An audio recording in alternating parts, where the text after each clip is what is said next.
আপনি কি ধ্বজভঙ্গ? আজকে আপনার পুরুষত্বের লেভেল নিয়ে কিছু ভুল ধারণা ভেঙে দেব।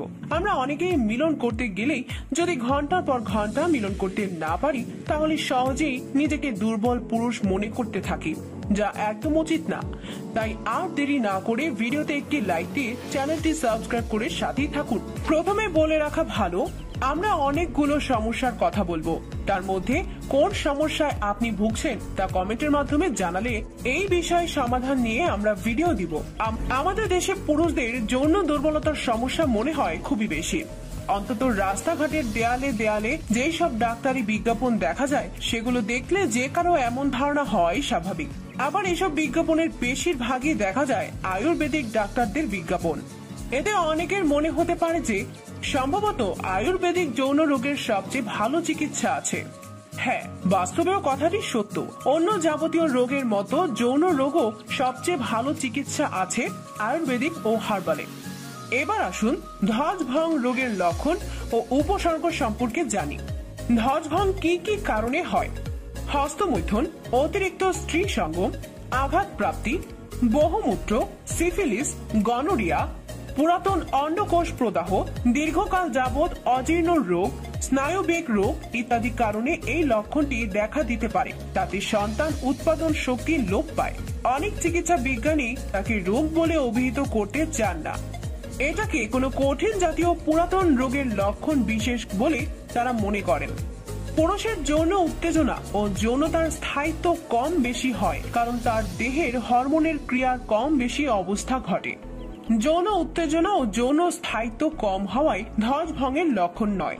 অনেক ক্ষেত্রেই দেখা যায় যে তার যৌন ক্ষমতা ঠিকই আছে, কিন্তু মানসিক কারণে বা হীনমন্যতার জন্য ধ্বজভঙ্গ ভাব প্রকাশ পায়। অনেকের যৌবনকালে কম বেশি বীর্য ক্ষয় করে থাকে এবং নানা প্রকার কৃত্রিম উপায় অবলম্বন করে বীর্য ক্ষয় করে। তাদের মনে অনেক সময় একটা ভুল ধারণার সৃষ্টি হয় যে তারা ধ্বজভঙ্গ আক্রান্ত। তার যৌন ক্ষমতা বোধ কম এমন একটা দুর্বলতা, বিশেষ করে মানসিক দুর্বলতা তার মনে সৃষ্টি হয়। আবার কোনো কোনো সময় যৌন ক্ষমতা সামান্য কম হলে সে মনে করে যে তার যৌন ক্ষমতা নেই। এটাও একটি ভুল ধারণা। অনেক সময় পুরুষের পেনিস সামান্য ছোট বড় হতে পারে, এই প্রকৃতির নিয়মে অথবা বংশগত ধারায়। কিন্তু ছোট বলে অনেক পুরুষ মনে করে যে সে যৌন কার্যে অক্ষম এবং তার ধ্বজভঙ্গ রোগ হয়েছে।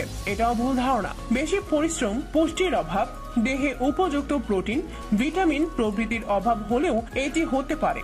প্রকৃত ধ্বজভঙ্গ রোগ এবং জন্মগতভাবে ধ্বজভঙ্গ রোগ এই দুই শ্রেণীতে ইহাকে বিভক্ত করা হয়ে থাকে। মানসিক বা দৈহিক কারণে যদি এই রোগ হয় তবে তাকে প্রকৃত ধ্বজভঙ্গ বলা হয়। আবার যদি জন্মগতভাবে হয় তখন তাকে ধ্বজভঙ্গ রোগ বলা যায়। মানসিক বা দৈহিক কারণে এই রোগ হলে তার ট্রিটমেন্ট করা যায়, কিন্তু জন্মগতভাবে হলে তার চিকিৎসা করে আরোগ্য করাটা বেশ কঠিন। এবার আসুন প্রকৃত এবং জন্মগত ধ্বজভঙ্গ রোগের ক্ষেত্রে কি কি পার্থক্য পরিলক্ষিত হয় তা দেখি। জন্মগত ধ্বজভঙ্গ রোগের লক্ষণ: যৌবন আগমনের সঙ্গে পুরুষ সূচিত গুণাবলীগুলি যথাযথভাবে বিকাশ লাভ করে না। মানসিক দুর্বলতা প্রকাশ পায়। সর্বদাই যৌন শক্তি হীনমন্যতা ও দুর্বলতার ভাব প্রকাশ পায়।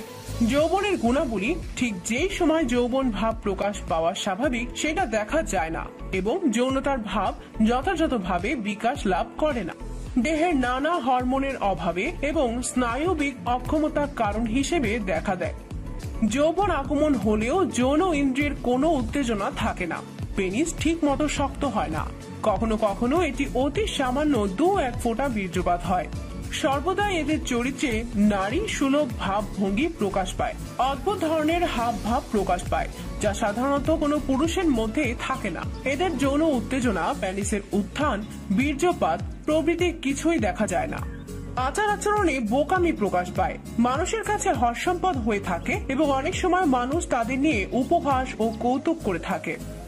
আয়ুর্বেদিক চিকিৎসা: মানসিক বা দৈহিক ধ্বজভঙ্গ রোগের লক্ষণ: অন্যের যৌন ক্ষমতা বেশি এবং নিজের কম এই ভেবে অনেক সময় মানসিক দুর্বলতা দেখা দেয়। যতটা দৈহিক বীর্য ক্ষয় হয় ততটা খাদ্য ঠিক মতো পায় না। উপযুক্ত প্রোটিন, ভিটামিন প্রভৃতির অভাব, পেটের রোগ এবং অন্য কোনো রোগে ভোগা, হরমোন ক্রিয়ার কম বেশির জন্য দীর্ঘকাল যাবৎ বছরের পর বছর ধরে অতিরিক্ত হস্তমৈথুন অথবা জন্মগত বা পৈতৃক সূত্রে অনেকের পেনিস একটু ছোট হলে এর জন্য হীনমন্যতায় ভোগে। অনেক সময় আদৌ রোগ নয়, শুধুমাত্র মানসিক কারণেই এই লক্ষণ দেখা দেয়।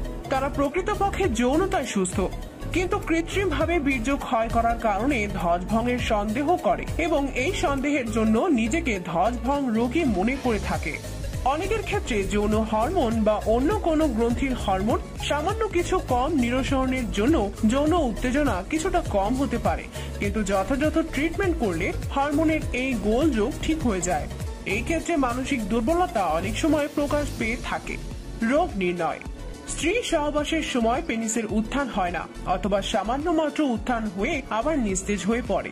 দ্রুত বীর্যপাত অর্থাৎ বীর্য ধারণের সময় যতটা হওয়া উচিত তার চেয়ে অনেক কম। পেনিসে উত্তেজনা দেখা যায় না, আর হলেও অনেক কম। বীর্য স্বাভাবিকের চেয়ে অনেক বেশি তরল হয়। বীর্যপাতের পর অস্বাভাবিকভাবে দুর্বল হয়ে পড়ে। বীর্য এতটা পাতলা যে দেখতে জলের মতো। আপনারা কোন সমস্যায় ভুগছেন তা কমেন্টের মাধ্যমে জানাবেন, সেই বিষয়ে ভিডিও আসবে। আজকের মতো